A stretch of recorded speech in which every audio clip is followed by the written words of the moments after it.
Alrighty, welcome to another edition of the Wild Extra Giles and the Goalies podcast. I am Ben Remington, joined today by just Giles Farrell. How's it going today, Giles? I'm doing good, as well as good. Yeah, we are down a goalie today. Charlie had some pressing matters, some important business. I'm sure he's a busy guy. But you know, as far as this podcast has gone, that's kind of a minor setback as far as what we've been through over the last 2 months. In case you've missed us, which everyone has, besides the three of us that have done the podcast, we have not been able to record a suitable podcast in roughly since the Wild were good. Due to technical problems / scheduling problems / more technical problems / technical problems again / more scheduling problems. But anyway, I think we've really hit a groove with this podcast. It's just unfortunate that nobody's been able to hear a single one of them. Yeah, I think maybe the podcast was trying to warn us of what was ahead. Because it seems we fix one problem, then we meet another. It sounds like a hockey team we're too familiar with. Yeah, no, it is. The parallels are really kind of shocking when you think about it. Yeah, but I think we've gotten a good groove. We had some decent chemistry going that nobody heard. We've got a few running bits. I wear a different hockey jersey to every recording, and we go to you for Mighty Ducks references, and the Mooterist jersey is mentioned in almost every episode so far, I believe. The famed Dallas Stars, or infamous Dallas Stars Mooterist jersey. There was an advanced stat for a podcast tape. Of course, he would be off the charts. Yeah. But nobody sees it, or has heard it. Yes. Hopefully we can keep going with this now that we've finally turned the corner with our technical issues. Yeah. It feels, along with the Wild, it feels like we had a problem. It was a pretty glaring problem, and when we took steps that we thought were to fix it, but nothing really worked. And now we kind of have a solution to that problem, and it feels like maybe there's some good things going forward. And also sounds like a move the Wild made too. Yeah, no, that was the A++ segue that I was working on there. The Wild today traded for Arizona or Glendale or Phoenix Coyotes goaltender Devin Dubnyk for a third-round pick in the upcoming draft. I think it was a welcome move by most Wild fans, seeing as how the goaltending has been just pretty much flat-out terrible for a vast majority of the season. What was your take on the deal today? I mean, I like the move. Dubnyk's stats don't fly off the page. Right. I mean, especially his previous seasons in Edmonton, because you have to take those with an extreme grain of salt. Because, as I noted in the Dubnyk post this afternoon, they don't practice the art of defense in Edmonton. But I also noted that advanced stats on him kind of suggest he's a much better option than what we have. So I guess it's good, but I also don't think that now that we have a goaltender that all the other problems get solved. Right. Are the Wild going to play a consistent 60-minute hockey game now? Are they going to just mail it in again after the first period when another bad bounce doesn't go their way? I don't know. Yeah, I think every realistic Wild fan is still going to tell you it's going to be a very extremely uphill battle to even sneak into the back door of the playoffs at this point. But Dubnyk certainly is kind of the move that a lot of people were looking for, a move from Chuck Fletcher just to let us know that he's trying, that he's trying to do his job and salvage the season and not give up on it yet, pre-trade deadline. So in that regard, I think that it was a good move, and I think the most interesting part of the trade could be the intangible part, in that this team, that has been playing poorly for the better part of, I would say, at least 2 months Since our last podcast. since you last heard us podcasting way back in late October, early November. I think that the intangible of it is this team finally has, not elite goaltending, but a good goaltender that maybe they can trust a little bit, and the intangible that comes with that, the confidence that comes with that, where, hey, if we play a decent defensive game, this guy isn't going to let up 3 to 4 goals every night. That could very well be it. They needed some kind of shot in the arm in that room. Maybe this will knows.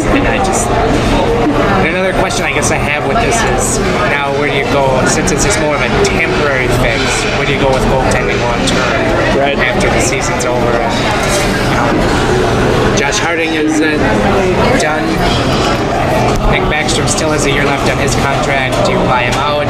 Darcy Kuemper still has another year. I mean, there's still a mess of questions to be answered in the summer. Yeah, I think if there was any negative from this trade, aside from the fact that Dubnyk isn't elite and he's not going to change the team in front of him that hasn't been playing all that particularly well, but the one negative from a goaltending standpoint for me is, what do you do with Darcy Kuemper now? I mean, you can't send him down to the AHL until next fall. So, and then, given Dubnyk, probably getting, 30 plus starts down the stretch, 35, you would expect, you don't really get a good look at Kuemper, and you don't know what you have. And Dubnyk's a free agent in the spring, and so then you're kind of stuck with, well, you almost have to try to re-sign him, because otherwise you're putting yourself in the same exact situation again for next season. You try to re-sign him or someone else, I suppose. Nanti Niemi perhaps, but it kind of really throws Kuemper up in the air, whereas as unpopular as it would have been, if you would have played Kuemper out for the stretch, you would have had a much better idea as to what you're looking at with Kuemper. Is he a backup or is he a starter? And he's kind of shown both this year, which you would expect out of a 24-year-old in the NHL. So that's the one drawback for me. I like the move overall, but the one con on the list for me is that it really does not dissolve the question mark over Darcy Kuemper. Maybe when he does come back from his injury, maybe that's what he needed, was just time away, time off, clear his head. I guess most of what his problem has been is a mental aspect. Yeah, absolutely. He's fighting a battle, between the years, and maybe having this constant change or however long he'll be out off, maybe then he comes back. We'll have him being maybe better, and then Dubnyk being at least decent, and we have 2 usable goaltenders instead of the 0 we've been fighting with for the last 2 months. The half goaltender, the one good game out of Darcy Kuemper once every 2 weeks that we got for a little while there. Maybe the story kind of writes itself. Devan Dubnyk takes Wild to playoffs. That would just make Edmonton just want to shoot themselves even more, because they could not. They can't do anything, right? That was also another running joke that we came up with, was that the oil change series on the NHL Network has now been going on for so long that it's soon to be syndicated by other cable networks because they just can't seem to get it right up there. And obviously that was something that we covered when they fired Dallas Eakins finally. But yeah, as far as the Dubnyk move, to kind of wrap it up, It's kind of a little bit of too little, too late as far as the way this team has been playing. Really going to need a miracle down the stretch, and I don't think that's outlandish or overtly negative to put it like that. But at least it's something, I guess, and from the Wild standpoint, I think at the very least it maybe puts asses in the seats a little bit, and that's certainly a battle they were definitely going to fight down the stretch, considering the way they played. I mean, you'd have to almost go on a winning streak of that rival the one Chicago was on a few years ago. Right. I mean, I know they're only I think it's 8 points out of a playoff spot, but at the halfway point of the season, that's an incredibly tough hill to climb. Yeah, well, especially with the teams in front of them too. Yeah. I mean, the division's really a meat grinder. Who's going to lose? Who's going to fall out? They could have used this move maybe 2 weeks ago. Yeah, 2 weeks ago, at the very least. But I think you have to hope for ahead of you. You really have to hope for a lot of luck because I'm sure, obviously, technically, they still control their own destiny, of course, but it's not like college football where you're only played 4 more games to finish out the season. They really kind of don't control their own destiny at this point, even though they have 40 games left. They really do need teams ahead of them to falter a little bit. They really need Nashville to kind of come back to earth. They need Colorado to continue being Colorado, and maybe they can find that horseshoe that Colorado had all of last year and just ride that out, because that would be fantastic. Yeah, well, the PDO numbers suggest that the Wild really are on the short end of the stick as far as luck goes, puck luck goes. So maybe we see that normalize a little bit. Maybe we see that return to the mean a little bit, and that kind of helps them along some other teams come down a little bit. But they're really going to need a lot of help, and they really have to pray for as few 3-point games as they can possibly get, especially with Central Division teams. Yeah, I still think they have more moves to make. Yeah, and I don't think they should be done. And Chuck Fletcher noted that today. Yeah, they're probably not done. Yeah, I think a left side D is the next priority, and it's pretty cut and dry. The number one priority right now. Maybe you want to see a little more center depth, perhaps. Yeah.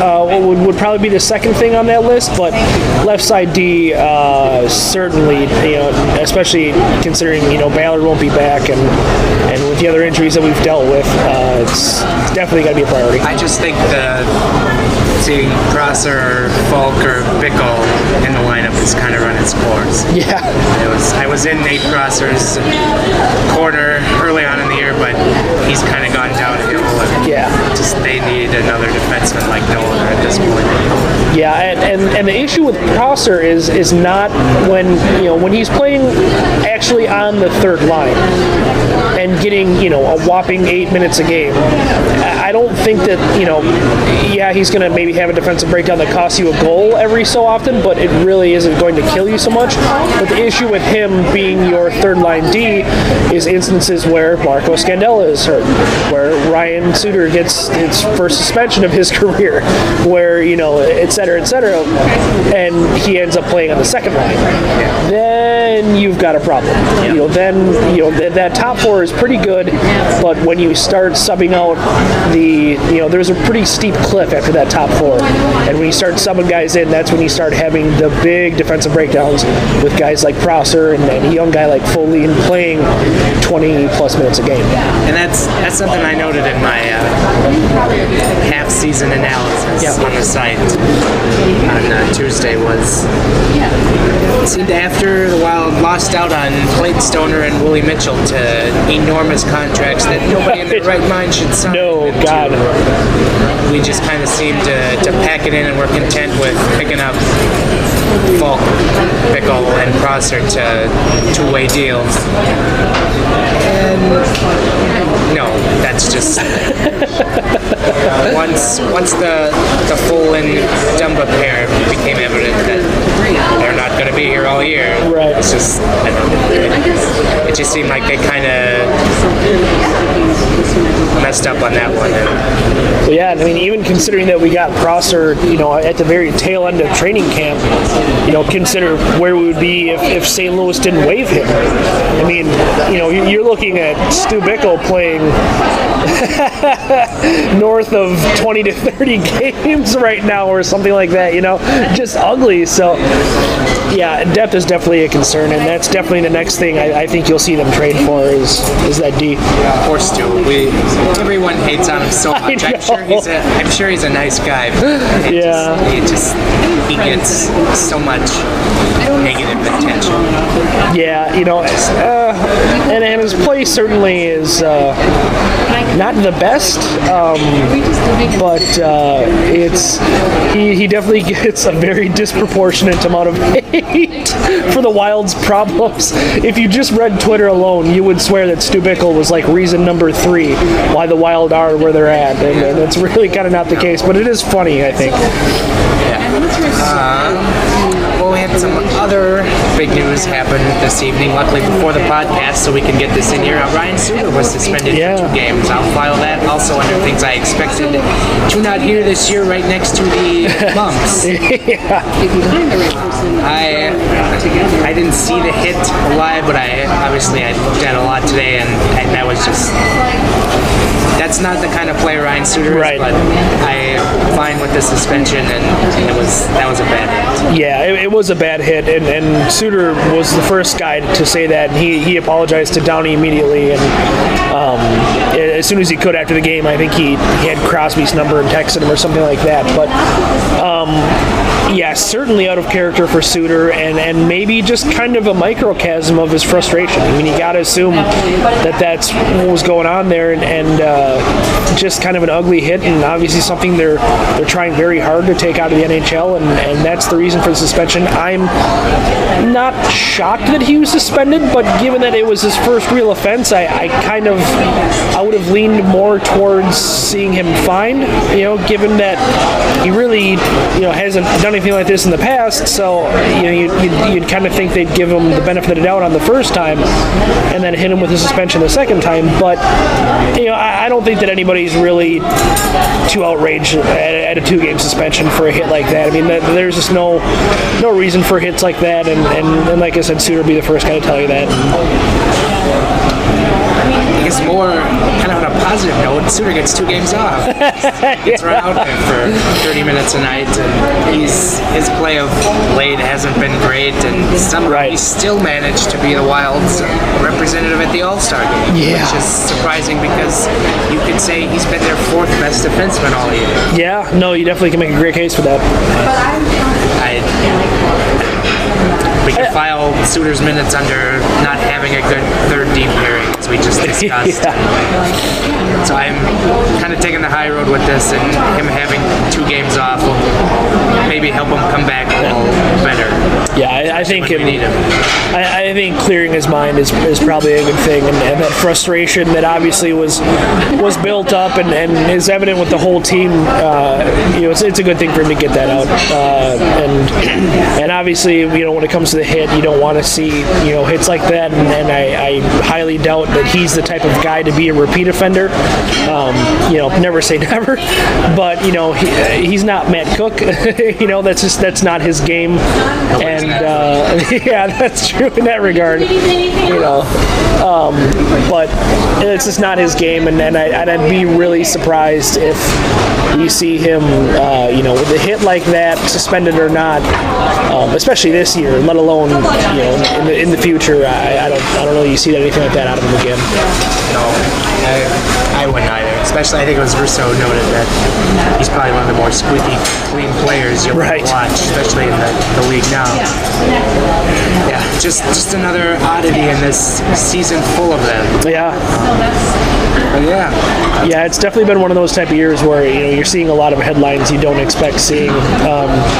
Like you said, right down to the mumps pandemic that swept the NHL like it was like we're in the Great Depression or or something like that, and it's just it's really kind of been a bizarre year, and the Wild are obviously at the forefront of that with the season that they've had. I mean, they literally, it's been a roller coaster type season for them. Where they were super hot, and then they dropped a couple of games there in October, November, and then went back up again, and then now they're back down again. So it just kind of epitomizes what's going on this year. Not only are they down, they just seem to be at the bottom of the dumpster fire right now. Right. The local media has taken note, and you had a good piece today on the Strip the Sea campaign, which caught massive fire yesterday when the Star Tribune columnists simply decided to put all of this on Mikko Koivu. Just saying, hey, let's get rid of the captain, put on Parise. That doesn't make you slam your head into the wall. I don't know what does. Yeah, I don't.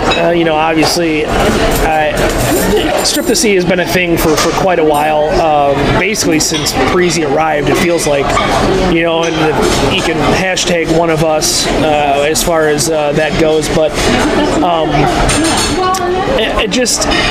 I really kind of reached critical mass with this issue because I've obviously never supported it. But when Chip Scoggins wrote the article and suggested that was something that could spark this team, it just really kind of grated at me that somebody who's actually a professional journalist would come up with, would support an idea that is basically only endorsed by completely uneducated fans.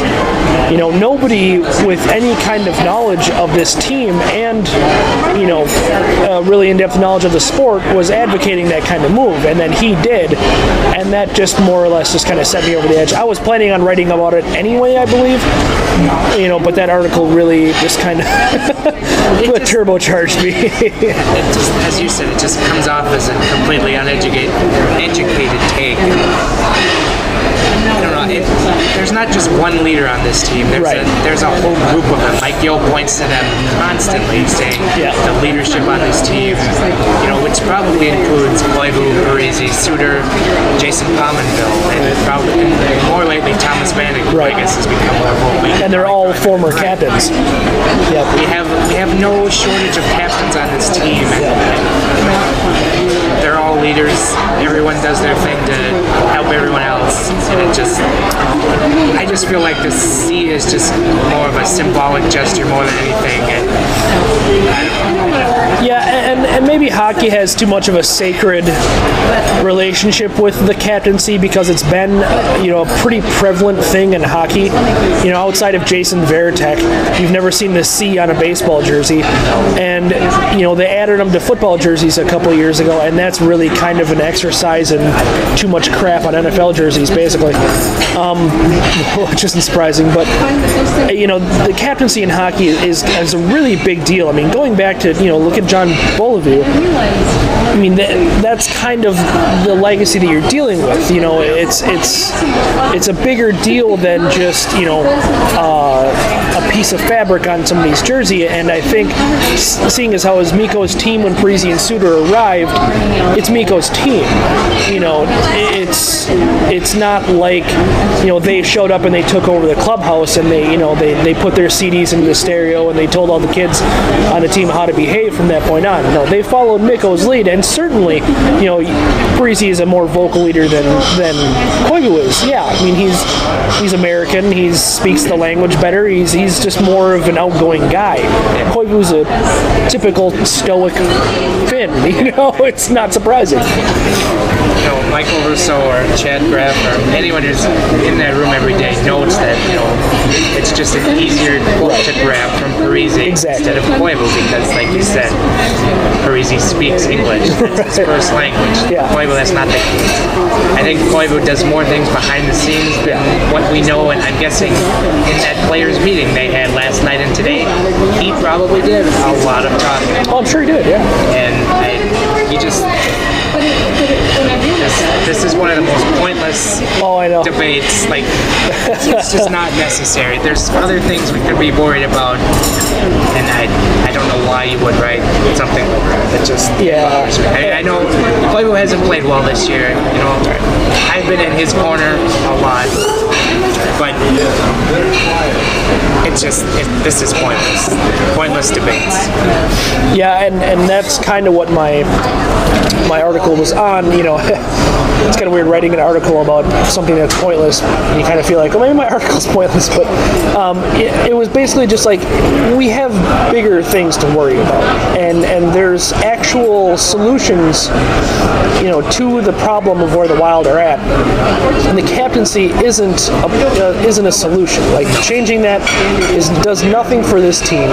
Yes, it would be free to do, you know, from a asset standpoint, yes, but you're also, I mean, the psychological impact of that, as far as, you know, having the locker room / losing the locker room, is so much more immense than I think anybody could possibly give it credit for. And, you know, when you're playing a game like hockey that is such an effort-based game, you really can't afford to have any kind of doubt in your team as to who, you know, the leadership is. Now, obviously, Koivu is the captain, and Parise and Suter and Vanek and Pominville are, you know, essentially the core of leadership.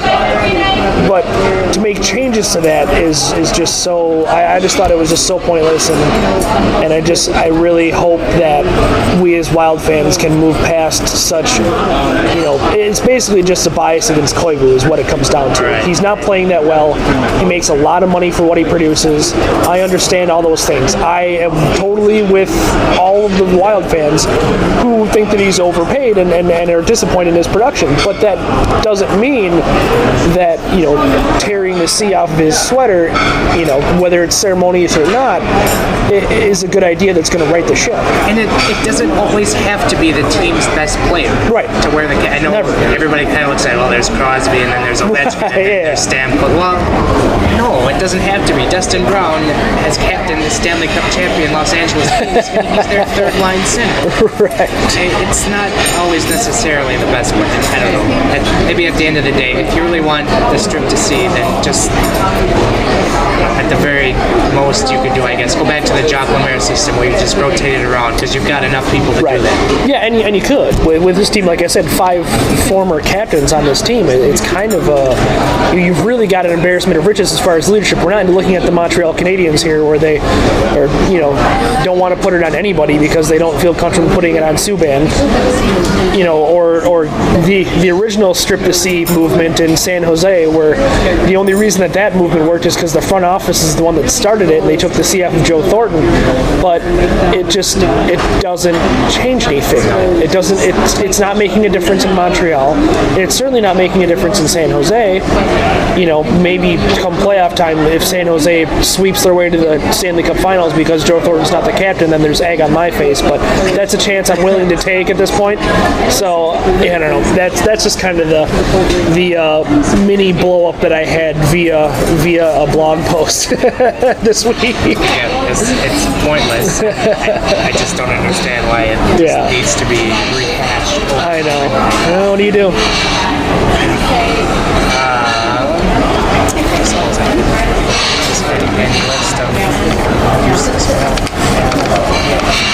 Hey, since Ryan Suter is out for a couple of games, Wild called up Matt Dumba. Yeah, welcome back. He's had an interesting run in Iowa, I guess. I mean, he's done well. He had like 12 points in 17 games, named to the AHL All-Star game. Probably not looking too good for him to get there now. Right. I guess what I'm trying to point I'm going to try and make here is if you call him up, then put him in the top 4. Let him play the top 4 minutes so he can continue to progress. Because from what I've been reading, he still has a lot of work to be done, especially in his defensive game. So I guess my hope for him being up here for the time being is keep him playing. Don't put him out there for 9 minutes a night and then just, oh, whoops.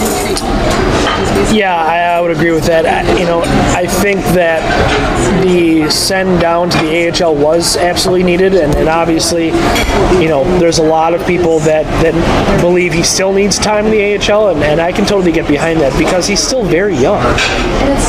And to rush talent along, obviously we saw what had happened with rushing Darcy Kemper along.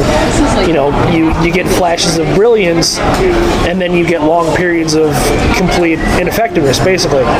And I think we were getting that with Dumba. You'd see where he would have a really good game, but then you would see him reel off a couple of games, when he did play earlier in the season, where it was like, yeah, he was kind of a turnover machine at some points.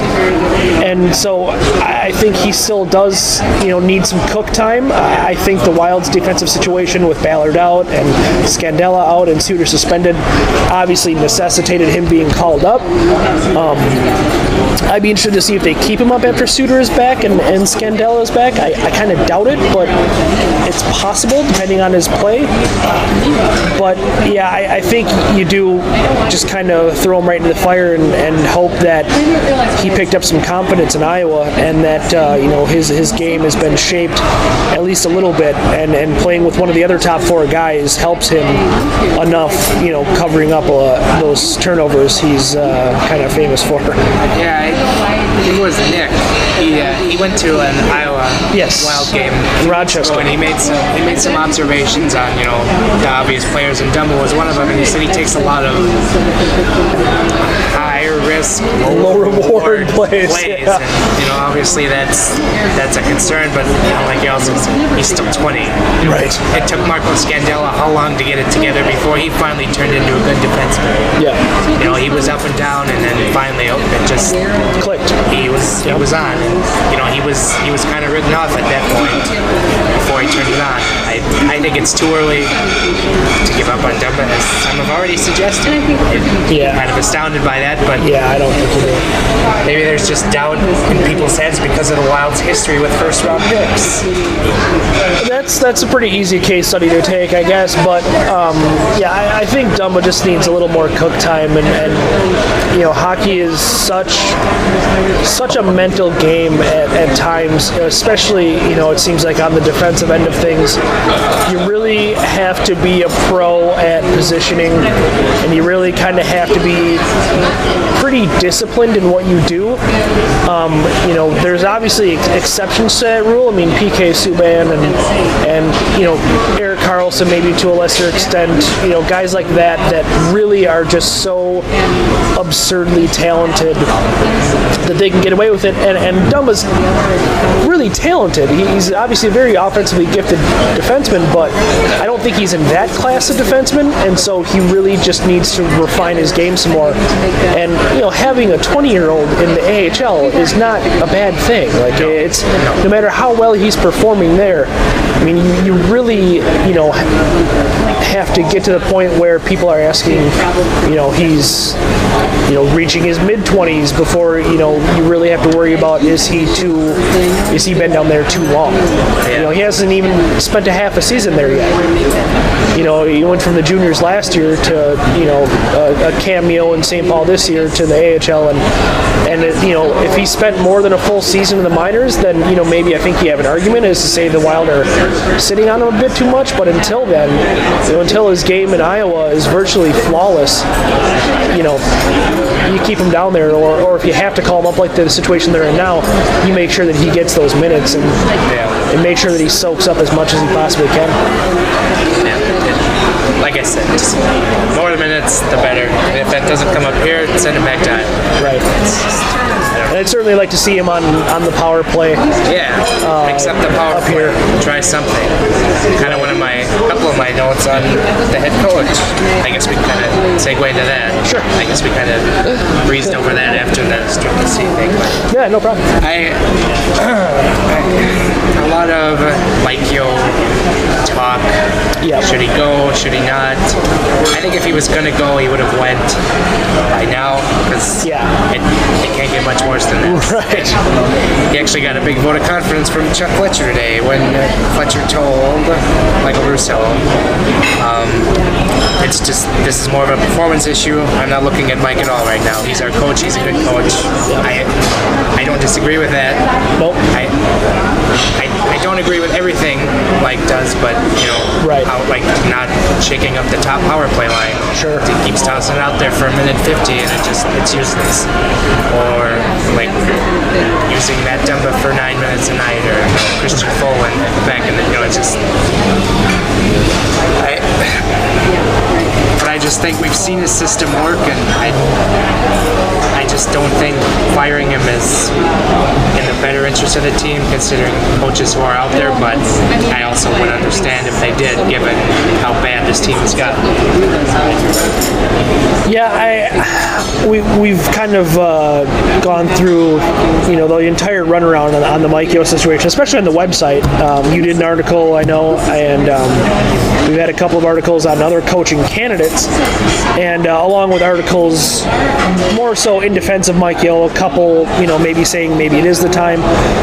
But on the most part, for the most part, we've been in defense of Mike Yeo and saying, this system does work. It does fit the team that we have, which is important. And if, he had a little better goaltending and a little more depth here or there, it would be a different story. Is he making questionable roster decisions on, nearly a game-by-game basis? Yeah, but this team isn't losing because of a bottom six forward. This team isn't losing because, of a bottom pair defenseman. That's just not, that's not, at the end of the day, that's not what is costing this team games. Is it frustrating? Yeah. I would like to see Justin Fontaine play in almost every game. I think he's been good when he's been playing, and he deserves, a little more credit than he's been given. Obviously, I don't think pretty much anybody would like to see Stu Bickle play in a game for the Minnesota Wild, but, the reality is he's going to get a couple of games here and there, and that's Mike Yeo's call. I don't know that either one of those decisions has definitely cost us a game, let alone multiple games. And I think, furthermore, firing Yeo at this point really doesn't change anything for this team. Obviously they got Dubnyk now, so that's a different story, but, yesterday, if you would have said that, firing Mike Yeo doesn't make the goaltending better, and firing Mike Yeo doesn't give you instant depth on your third line defense, and firing Mike Yeo doesn't make your centers perform to the expectations that we had for them going into the season. Most notably Haula and Granlund.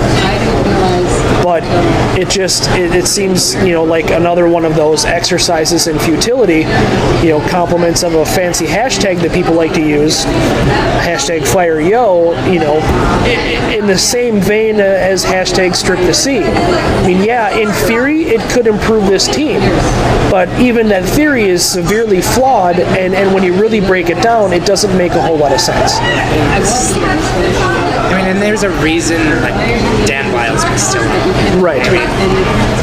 He had great teams in Pittsburgh, except that 1 year. I think the first year he was there, he was hired mid-season to win the Stanley Cup. Yeah. And since then, he has given these great teams, and they would choke in the playoffs. Right. There's a reason. There's not a great jump off the page guy that's out there. And I think Nick said it best in his post on Mike Yeo, is that maybe the best candidate is the one you already have. Right. And you're never gonna agree with everything the head coach does. Nobody does. And it's just, you just have to decide if he is the right guy to do it. And I don't know. It just seems like another irrelevant discussion. That's me. I'm kind of stubborn in that. Yeah, and another point that I made in one of the forum posts was, at the time that a lot of people were starting to call for Mike Yeo's had a couple of weeks ago, we weren't even to the halfway point yet. And a lot of people were saying basically, well, someone needs to be held responsible for the way this team is performing. And I totally get that. And I think, if this team misses the playoffs, I'm not that vindictive or justice driven that I think that it's an absolute absolute that someone needs to be held responsible for this team, because anybody who really thinks that they were a Stanley Cup contender is kind of fooling themselves a little bit. Yeah, they were a good team. Yes, they absolutely should be a playoff team. But that does not mean that this team wasn't a top 5 pick to win the cup this year. Let's not overshoot our expectations. This team was a borderline playoff team last year, and it won against a fairly, like we had mentioned, an overseeded Colorado team in a 7-game series. And based on that, you shouldn't expect this team to make a deep playoff run this year. And if they miss the playoffs, albeit barely, by the time it's all said and done, I don't know that you need to absolutely get rid of Yo or Fletcher or both, just because of one down season, where there's a lot of reasons for that down season, most notably the goaltending. And I think it was Elliot Friedman who did his 30 Thoughts on Sportsnet's website yesterday. He noted that, firing Yo would be a huge mistake, and then he drew a comparison to Jack Capuano in New York, to where last year the Islanders were terrible. They had a lot of unfortunate things happen, injuries and whatnot. Mind you, John Tavares went to the Olympics and he got hurt and he never played again. Right. And then they made some moves in the offseason. They came back this year. Now they're one of the best teams in the league. Maybe that could happen next year for this. I don't know. That's kind of where I'm at, because this is still a relatively young team. I mean, obviously we have a pretty good. People that they don't want to hear that players are still young. Well, we do have a core of veterans, but I think we're pretty far from even talking about this team's window closing. Right. I mean, you know what? If Parise and Suter were in their mid-30s, I would say, you've got a pretty good argument there. But seeing as how they've still got, you've got to think a good 5 to 7, 8-ish year window of their peak play, or something resembling it, a steady decline. I think you're all right. And how many guys do we have on this team that are under 25 right now? 1 year out of the playoffs, as disappointing as it is, and nobody's more disappointed than we are. I mean, we watch every single game. We write about this team multiple times a week. We live and die with this team more so than the average fan. Nobody's more disappointed than we are. But I think on the whole, you have to look at the big picture of Yo has done a good job with this team. A lot of things haven't gone his way, and if you don't like his system, then that's one thing. And Fletcher, obviously he botched the goalie situation, but he also didn't expect Josh Harding to kick a wall and break his foot in September. No, that was maybe it was foolish for him to expect Josh Harding to be able to start the season with this team, given his MS, but he didn't know that. Right. He had to assume that Harding was healthy, ready to go, and able to contribute, and obviously not a workhorse goalie that you're going to ride for 60 to 70 starts a year, but maybe 40. And that just kind of threw a wrench into the whole thing, and I think everything else that Fletcher has done so greatly outweighs the kind of out of his control botch of the goaltending situation, where there's really not a great argument to get rid of him either. No. But at the same time, he's got a lot of tough decisions to make. Absolutely. This offseason, is Kyle Granlund, who is a restricted free agent, is he going to be your top line center long term? That's a question. Or is Eric Haula going to be the center you want him to be long term? Or how do you fix the goaltending situation, as we discussed? Yeah. There's a lot of tough decisions to make coming up. I don't know, maybe you move one or two of these kids for another piece, just because maybe you don't think they're going to be that player you want them. Yeah. It seems like everything that you thought could go wrong has gone wrong. Yeah, and pretty much. most of it's not really on the head coach. Kind of go back to the Yeah, I would agree. I mean, obviously this team giving up the way that it has in the last month really looks bad on Yo, and I'm not going to say that it doesn't. It certainly does look bad on Yo, but the way that this team has kind of been beaten down by, extenuating circumstances, really, it doesn't excuse them quitting, but I think that it's good that Fletcher is saying that Yo's job is secure so that Yo doesn't do anything rash, and so we really get to see the rest of the season play out. Yeah. And that was the point that I made shortly before the halfway point, where everyone's like, well, someone needs to be held accountable. Well, no, they really don't, and especially not before the halfway point of the season. I mean, everybody needs to be held accountable, and they all know that. All the players know that. And they'll be the first ones to tell you. I mean, after every game, you hear Bible say, "This is unacceptable." Right. He says, "This is unacceptable." Yep. Suter says the same. They all know it. It's just confidence. Just seemed once it crept out of the room when they were dealing with the mumps and the norovirus, it just everything just went south. Yeah, once the goaltending went really south and kind of stuck that way, you could see a change in this team, and it really kind of it just kind of festered, and it's been like an infection where it just has not gotten better. Once it really went south, and I think that accountability. Yeah, you have to hold him accountable. Mike Yo has to be held accountable for the way his team has played, but by saying not holding him accountable, I mean don't fire him simply for the sake of firing him. And that's kind of the point that I made is, let them play out the rest of the season, see what you have. If they're a borderline playoff team by the end of the year and, they have a few things go one way or the other and they miss the playoff by a couple of points, given what they've dealt with, I'm okay with them keeping this team intact. Because the odds that we go through all this next year, holy Christ, I hope the chances are slim, But conversely, if this team falls apart, from here on out, if this team continues at the path they're on right now, and you don't see any improvement for the rest of the season, well, then it's obvious. Then you know what you have, and you need to make a change. And I don't think that's too much to ask. Letting Mike Yo play out the rest of the season. You gave him extension. You're paying him for God knows how many, 3 more years now? Yeah. You might as well let him finish the season and see what you have. Because the candidates that are out there, like you said, none of them really jump off the page. They've all been fired recently.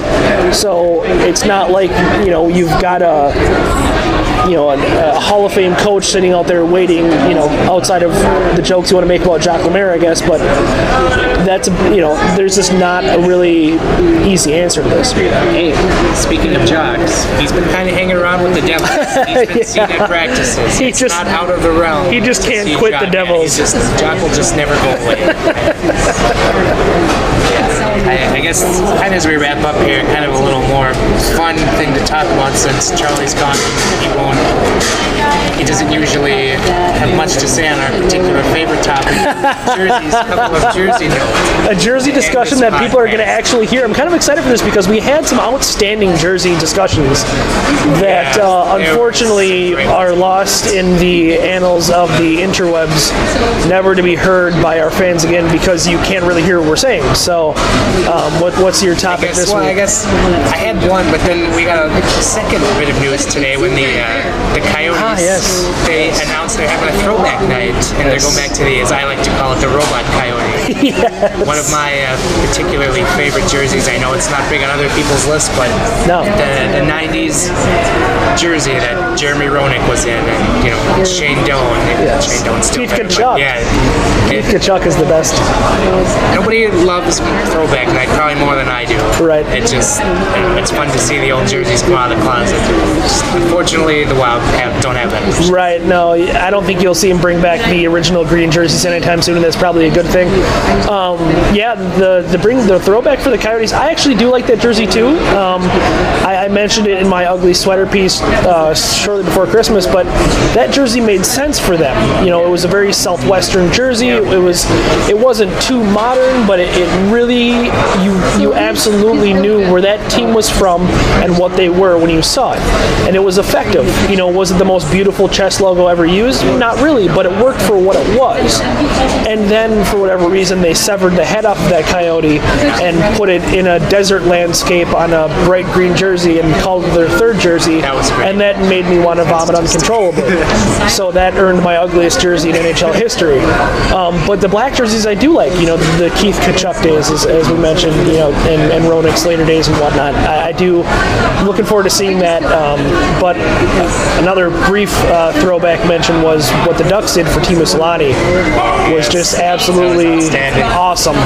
They retired his jersey, and during warm-ups, every player from the Ducks wore Teemu Selanne's jersey, different jersey from when he played with the team, and obviously there's quite a few of them because he was around for a long time. They're rotating. Yep, they're one of their many jerseys. So there was the elusive Wild Wing jersey was represented. Come out of the closet. That was actually on an NHL Street of Ice this year, which makes Giles very happy.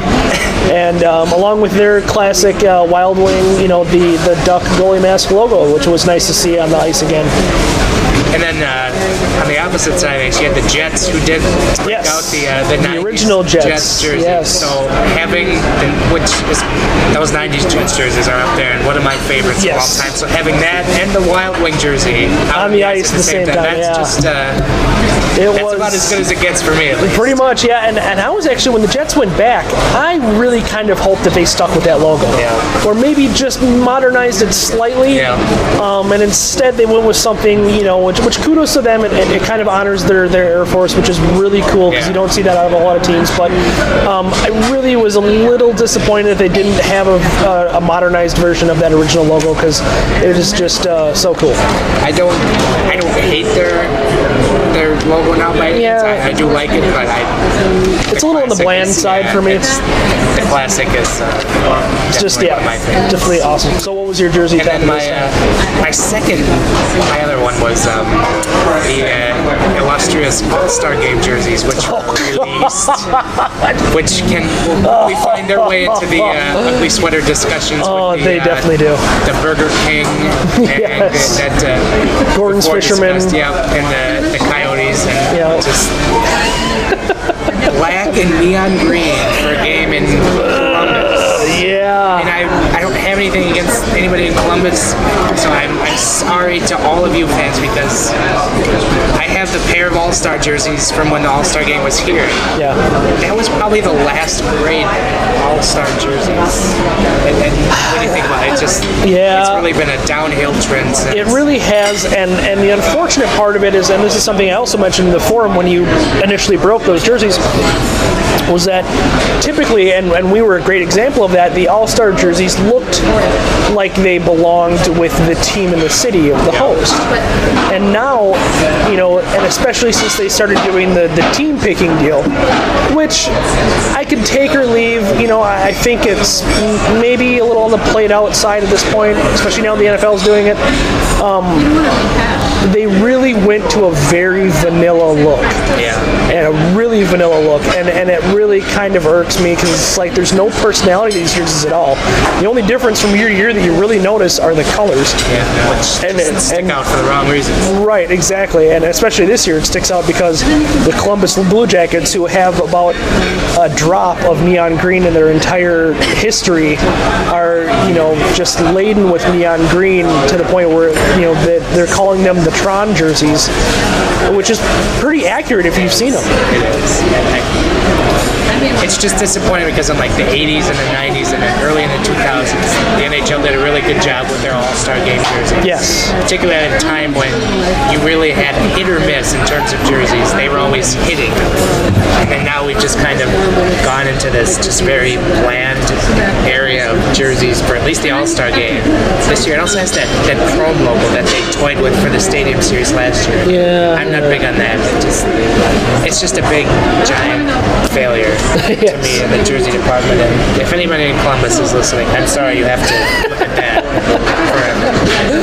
Yeah, it just I don't think they're going to sell a whole lot of those this year as opposed to years past. Not that they're selling a whole lot in years past anyway, but it looked like they kind of jumped the shark a little bit. I mean, they went futuristic with it, and you can only go so far with futuristic before you jump the shark. I mean, you really kind of have to rein it in a little bit because this game is going to look just pretty much straight sci-fi with the colors that they chose. White, black, chrome, and neon green. I mean, it really is kind of an eyesore. And then kind of one last bit of useless info. You mentioned some about the captains and the fantasy draft that they do. Well, they named those today, and it is the worst.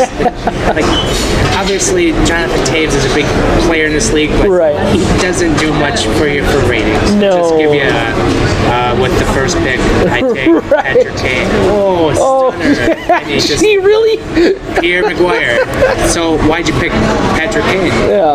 Well, he's on my team. Thank you, Captain Obvious. And then Nick Foligno, who's having nobody knows who Nick Foligno is outside of Columbus. Right. And let's be honest. Like, yeah, I mean, I suppose we do because we pay attention, but the average fan isn't going to fly off the page for Nick Foligno. And I understand that giving the home team a guy, that's fine. It really, like you said, doesn't do much for you in the grand scheme of things. And Taves, I don't know. I mean, maybe they're just kind of hoping on some Blackhawks connection because they love the Blackhawks. But not that I think that the NFL is right by doing it either, but maybe not having captains that are playing in the game might be something they want to try too. I mean, maybe have team Roenick against team. You couldn't do Patrick Waugh because he's a coach, but some more outspoken alumni of the NHL would maybe be a better way to go on that. Just as far as a pure rating standpoint, which isn't a reason to do anything, but seems to be the reason they do everything. So somebody threw this out there that what they should have done. The NHL kind of blew it. Is they could have still tributed the home city or the host city, Columbus, and you could have had Sergei Bobrovsky, clearly their most marketable player, and Rick Nash. Rick Nash is having an amazing season in New York, but he was the Blue Jackets really franchise player for a long time for the last couple of years. And that was just a good idea. Yeah, no, that probably would have been a better way to go.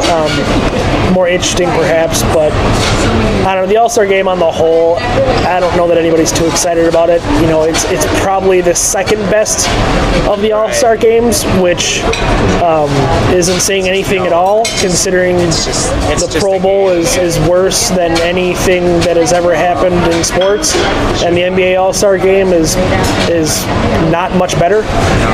So it's a glorified exhibition. Yeah, that's what it is. So I mean, I'll probably watch a little bit of it. I don't know what else is on that particular day, but it's not anything that I'm super excited about. I probably won't get around to watching the draft. I'm probably more apt to watch the skills competition than the actual game itself. But that's just I guess that's kind of par for the course there. Yeah. It is what it is. Well, if you stayed with us through that All-Star discussion, thank you. That's just, it is what it is. Something that Wild fans are definitely looking forward to is the All-Star Game. Actually, if I really had a wish for the All-Star Game, I would wish for Ryan Suter to not play, just so he could rest. Yeah. God forbid he plays another 30 minutes in that game. Yeah. Luckily, there's no contact, but still, not that he makes a whole lot anyway. Yeah, so that'll actually wrap it up for now. We'll see as far as getting this out and getting it into your ears, which we have failed at doing for the last, like I said, 6 to 8 weeks. Thank you for listening. Obviously, all of this wonderful material and more can be found at wildextra.com, so be sure to check that out on a daily basis and find more stuff, great stuff from myself, our missing compadre Charlie, and from Giles as well. So thanks for listening, and have a good day.